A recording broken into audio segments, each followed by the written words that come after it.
What's up, everybody? This is Clint from the Diehard MMA Podcast for Odds.com. Make sure you check out UFC Vegas 21, the podcast. Click the link below. Head on over to Odds.com. Check it out. We broke it all down with my boy Gianni, the Greek. We got some really good stuff this week. Hit the link. Hit the like. Good luck on all your action. You have a great week. Next up, we got a flyweight fight. We got Manel Kape taking on Matheus Nicolau, which is a name that we haven't heard in a long time.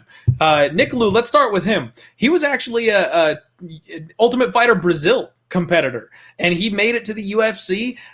He had no fights in 2020, though. He's coming off a bit of a layoff. He's 15-3. He trains out of Nova União. He's a black belt, which Nova União kind of became the laughingstock of the MMA game for a while, but they're experiencing a bit of a resurgence here in the last year or two with a couple of up-and-coming contenders here. He's a fighter that likes to spam hard leg kicks. That's something that I've seen. He's able to take people's mobility away, chop them down, but he's always moving backwards, Gianni. This guy gives up the center of the cage. He walks his back away to the fence, and then he blitzes in forward trying to catch you off guard. But he does it every single fight that he's in. So I feel like it's going to be a bit readable here for a guy like Manel.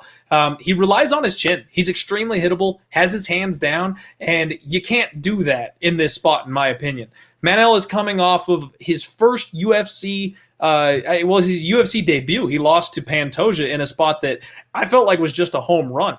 You've got this guy coming over from Rizin, who's riding high off of a couple of wins outside the UFC, and they gave us a pick'em against Pantoja, for God's sake. That was such a good spot to back a UFC championship caliber fighter, but Kape is doing the quick turnaround. He's trying to rinse that taste out of his mouth. You know, he got handled by a guy that was able to just methodically piece him apart. He wasn't ready for that. Now this is the level he should have come in. You know, Nicolau hasn't been in the UFC for a long time, but he's coming in making his debut against Kape here. And I think this is a great spot for Kape. I sniped the opening line at minus 125. I'm risking 2.5 units to win too. That did get steamed up. He's already minus 145, minus 150. But I think stylistically, this is a much better fight for Kape. And I also think that the UFC is not going to sell that quickly on a hot prospect from a company like Rizin in his second fight. I think they're giving him a good stylistic matchup, a winnable fight, a bounce back spot, so he can kind of recapture some of that hype he had when he came in for the first time in the UFC. What do you think about this one? I got to tell you, man, I disagree here. Yeah, and I haven't fired yet, but if this line continues to climb, and I mean, even right now, I see minus 150 somewhere. Obviously, the margin, again, they're large, minus 150 plus 120. Now, if it was minus 150 plus 140, you know, that 10-cent line, I would bet it. At plus 140, I got to win 4 out of 10 times. Break even, what's 42%? I like it. Here's why. If I'm going off the data pre-layoff, that's the negative here, that you're going off what he did pre-layoff. And you have, how could I put it? It doesn't have the best track record. That's where I lack the confidence. And that's why if this line continues to climb, I'll bet him.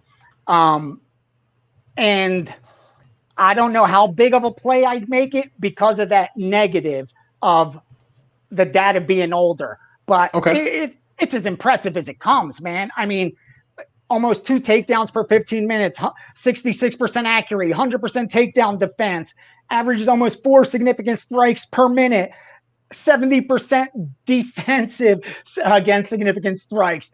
I mean, those analytics are off the charts, and it wasn't against the lowest level of competition.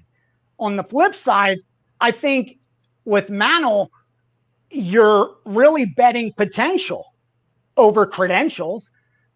Sure, impressive at Rizin. He came in UFC, lost. Now a quick turnaround, I don't see that as a positive. I would want to see, give me 6 months, 8 months, 12 months even. Get back in there, redo some things. Not, oh, it was a mistake. I slipped on a banana peel. I'm better than that.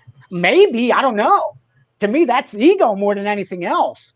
Again, I think I'd be betting potential.